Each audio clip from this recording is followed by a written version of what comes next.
দেখুন, এই রাজভবন, এই বিষয়টা আদৌ দেশের গণতান্ত্রিক কাঠামোতে রাখা উচিত কিনা এ নিয়ে গোটা দেশ জুড়ে বহু সময়ে বহু বিতর্ক আছে। ইতিহাসবিদরা একভাবে দেখেন এবং বিশেষজ্ঞরা নানাভাবে দেখেছেন।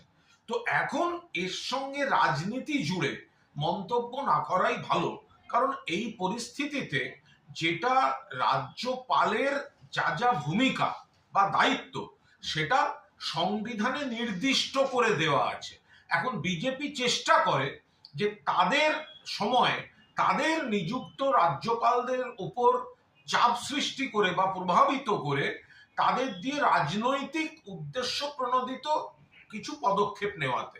কিন্তু সংবিধানে যেটা লেখা আছে, যদি শুধু সেটাই হয়, সেটা রাজভবন হোক বা লোকভবন হোক বা যাই, এটার মধ্যে রাজনীতি না ঢুকিয়ে সাংবিধানিক ভাবে সংবিধানে রাজ্যপালদের যে দায়িত্বটা লেখা আছে এবং রাজ্য সরকারের সঙ্গে, কারণ রাজ্য সরকার হচ্ছে নির্বাচিত সরকার, জনগণের দ্বারা নির্বাচিত সরকার।